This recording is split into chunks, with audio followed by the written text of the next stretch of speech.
E aí, companheiros e companheiras, sejam todos muito bem-vindos a mais um podcast Estudando e Aplicando o Espiritismo. Hoje quem fala é Vanessa Feitosa e eu vou conversar com vocês hoje um pouquinho sobre umas questões do livro O Consolador. A gente tinha planejado, um entrevistado para esse podcast, só que infelizmente a gente não conseguiu se encontrar para fazer a gravação, então nós vamos deixar para uma próxima oportunidade. Mas não deixaremos, claro, ter a nossa conversa, esse momento de conversa da reunião pública com nós da mocidade, não é mesmo? Então, vamos dar início à nossa conversa de hoje. Bem, eu separei aqui algumas questões do livro Consolador para a gente conversar um pouquinho, refletir algumas coisas sobre essas questões.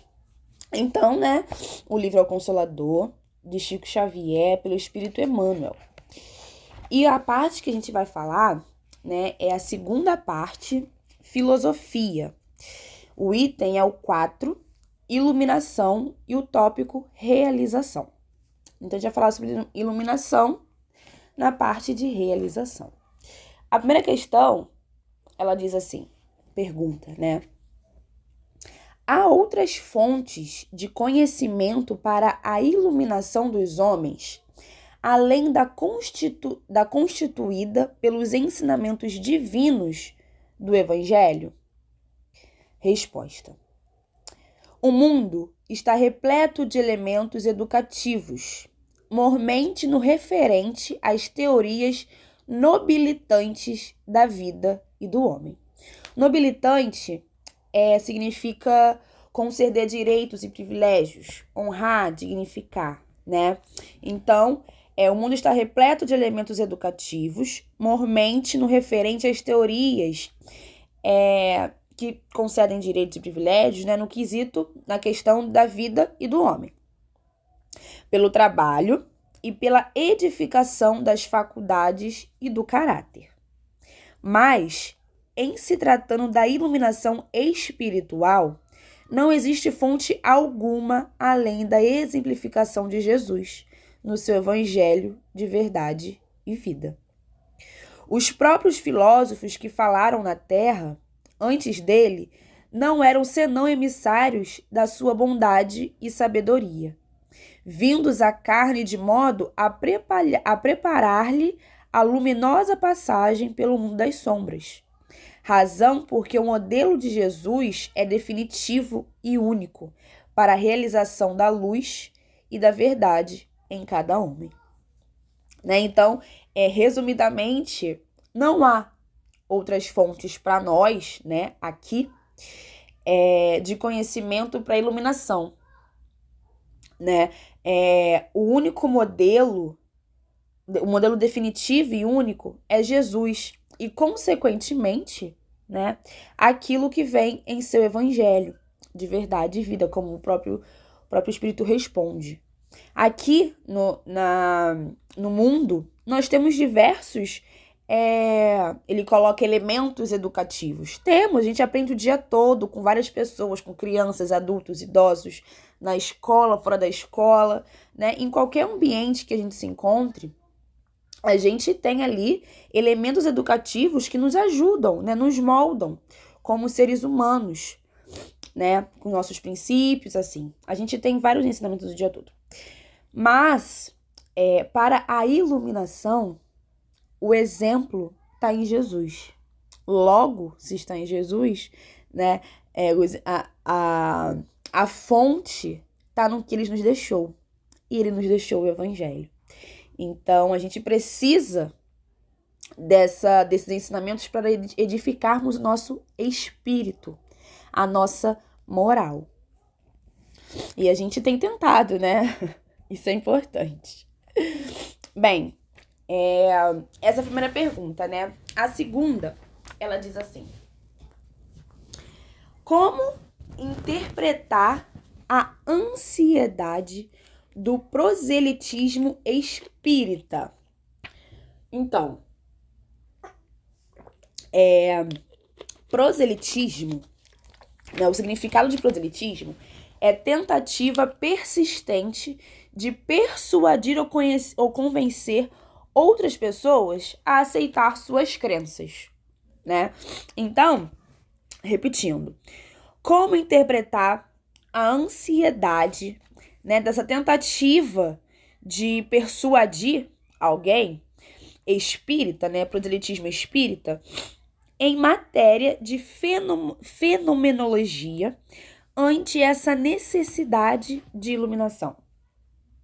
A resposta: os espiritistas sinceros devem compreender que os fenômenos acordam a alma, como o choque de energias externas que faz despertar uma pessoa adormecida. Mas somente o esforço opera a edificação moral, legítima e definitiva.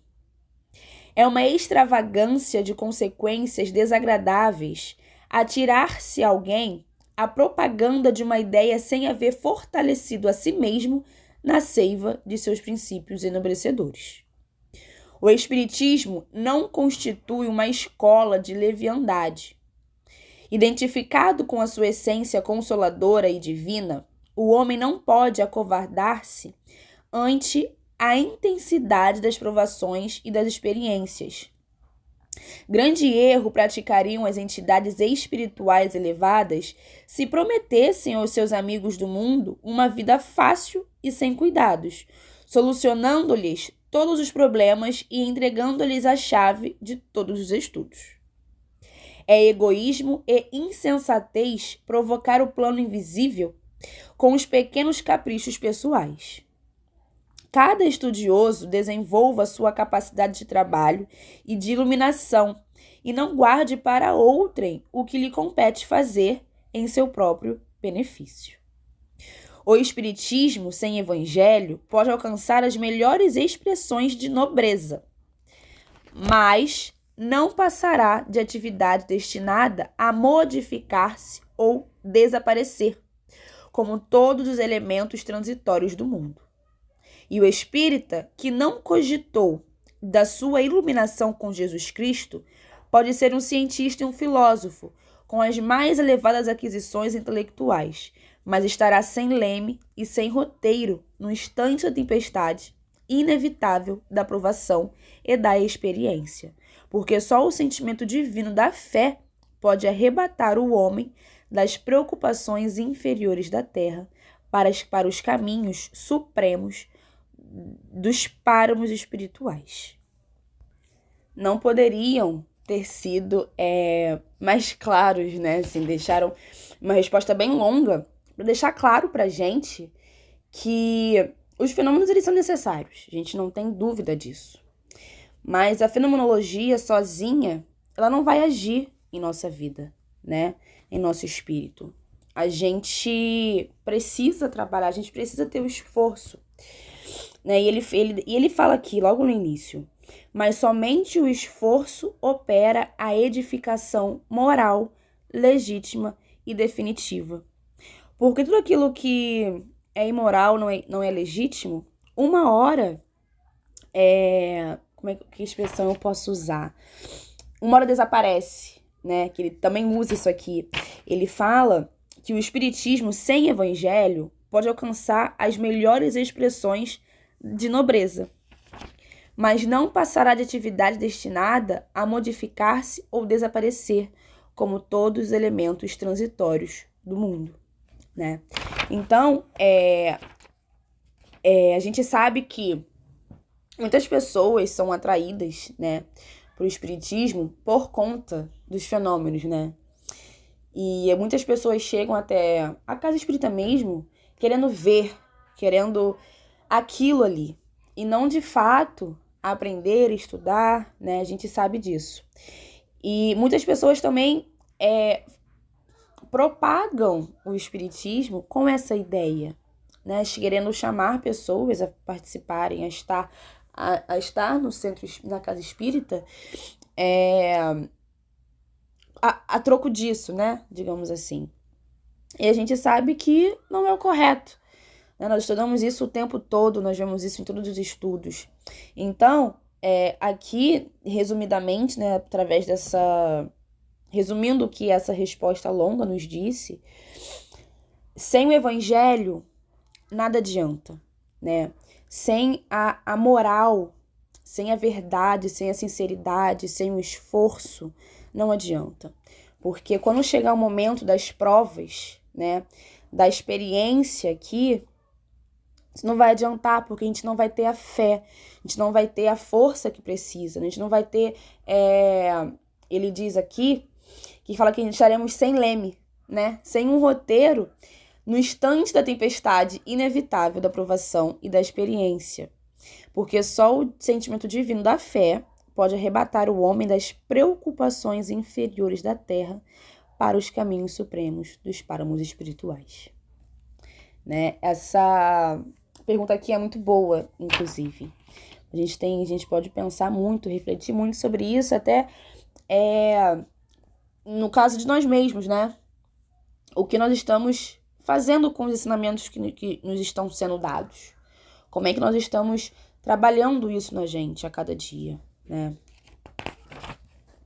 Bem, passando para a próxima pergunta, que eu quero fazer...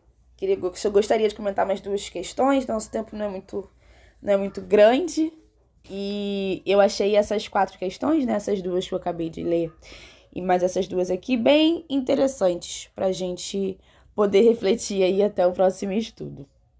A próxima questão é a 237, e ela diz assim: existe diferença entre doutrinar e evangelizar?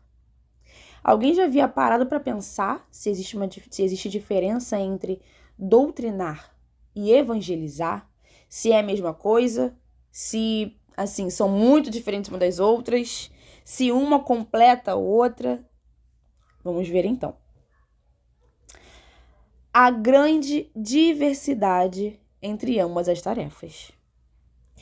Para doutrinar, basta o conhecimento intelectual dos postulados do Espiritismo. Para evangelizar, é necessário a luz do amor no íntimo. Na primeira, bastarão a leitura e o conhecimento. Na segunda, é preciso vibrar e sentir com Cristo. Por esses motivos, o doutrinador, muitas vezes, não é senão o canal dos ensinamentos. Mas o sincero evangelizador será sempre o reservatório da verdade, habilitado a servir as necessidades de outrem, sem privar-se da fortuna espiritual de si mesmo. Eu confesso que eu nunca tinha parado, assim, para pensar nisso, né? Se havia diferença entre doutrinar, ou o que era doutrinar e o que era evangelizar. Porque a gente no caso eu, né? Tô desde criança no movimento, ó. Tô desde criança na casa espírita. A gente sempre fala de evangelizar. A gente nunca fala de doutrinar, né? A gente não usa esse termo assim comumente. Mas quando a gente transmite ali o conhecimento, a leitura, a gente está doutrinando, né? Mas quando a gente coloca ali o sentimento, o amor, a gente entrega ali o trabalho para o outro, atendendo às necessidades daquele momento do outro, nós estamos evangelizando. Então, é uma diferença, né, muito grande uma da outra, porque eu vou dar um exemplo que é prático, né, pra gente, assim, na escola. Há professores e professores, né? Tem professores que chegam na sala de aula, pode estar acontecendo o caos, né? O mundo pode estar, assim, desabando. Mas tem um professor que entra na sala de aula, dá o conteúdo dele, mal cumprimenta dos alunos, mal conversa com os alunos, dá o conteúdo, deu a hora, sai. Mas tem professores que chegam na sala, fazem questão de saber como é que aquele aluno está. De discutir o que está acontecendo ao redor, na comunidade que aquele aluno está inserido, né? De querer entender o que está acontecendo e passar o conteúdo considerando as necessidades desse aluno, entendendo as necessidades dele, né? Então, na doutrina, né, no ensinamento passado, também é assim, né? E evangelizar é justamente isso, né? Este segundo, em que considera o outro, põe o sentimento, o amor e a compreensão no que está fazendo. Eu achei essa pergunta muito interessante. E se mais alguém não tivesse, né, nunca tinha pensado nisso, coloquem aí também pra gente poder trocar as ideias. Bem, e a última pergunta, bem a tempo aqui no nosso tempo, é 238. Para acelerar o esforço de iluminação, a humanidade necessitará de determinadas inovações religiosas? Será, gente? Vou repetir a pergunta. Para acelerar o esforço de iluminação, a humanidade necessitará de determinadas inovações religiosas? Toda inovação é indispensável. Mesmo porque a lição do Senhor ainda não foi compreendida. A cristianização das almas humanas ainda não foi além da primeira etapa. Alguns séculos antes de Jesus, o plano espiritual, pela boca dos profetas e dos filósofos, exortava o homem do mundo ao conhecimento de si mesmo. O Evangelho é a luz interior dessa edificação. Ora, somente agora a criatura terrestre prepara-se para o conhecimento próprio através da dor. Portanto, a evangelização da alma coletiva para a nova era de concórdia e de fraternidade somente poderá efetuar-se de modo geral no terceiro milênio. É certo que o planeta já possui as suas expressões boladas de legítimo evangelismo, raras na verdade, mas consoladoras e luminosas.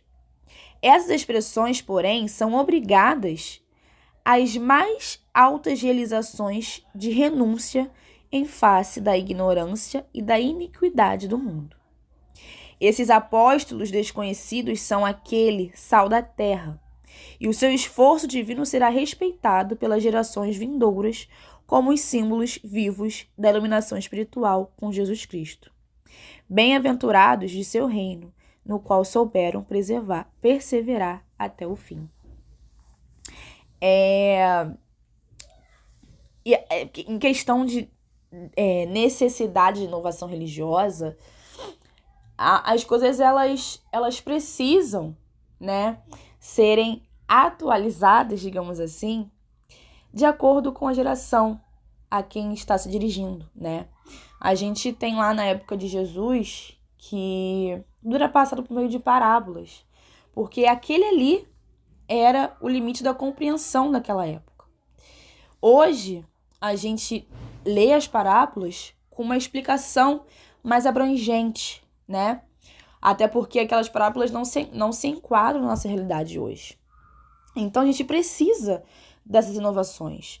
A gente precisa porque o nosso grau de compreensão ele vai aumentando. E a gente leu aqui, né, que é só a primeira etapa. E a gente sabe disso, porque a gente tem perguntas que a gente não consegue ainda responder, a gente não consegue ainda compreender, na verdade, a resposta. E é por isso que elas não nos foram dadas, né? Acho que a gente entraria em colapso se tivesse o aprofundamento em certos assuntos, né?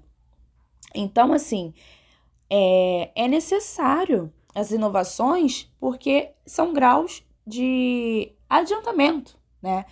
Então, a nossa iluminação, ela é etapa por etapa. Então, assim também, né, é o aprofundamento na religião, etapa por etapa, de acordo com a nossa evolução e crescimento, né, moral e espiritual. Bem, gente, essas foram as questões que eu separei pra gente conversar hoje. Espero que vocês tenham achado elas interessantes, né, e ricas, tanto quanto eu.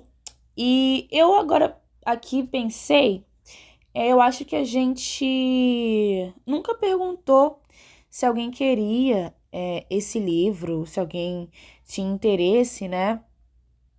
Se alguém tiver interesse em adquirir o livro, enfim, pode comentar aqui que a gente conversa e faz essa troca. Porque esse livro é tão bom, assim, ele fala de diversas coisas, né, que a gente reflete diariamente, que acho importante e interessante, né? Quem tiver interesse, só comenta aí que a gente vai responder, tá bom? Tanto no YouTube quanto no nosso grupo no WhatsApp, né? Quem tiver no nosso grupo. Bem, gente, então a gente encerra o nosso estudo de hoje. Agradeço muito a presença de vocês, de estarem aqui toda quarta-feira, prontos para ouvir mais um estudo de nossa casa. Um forte abraço em nome da Mocidade Ranché e nos vemos na próxima quarta-feira. No mês que vem, na verdade, né? Um grande beijo em todos vocês.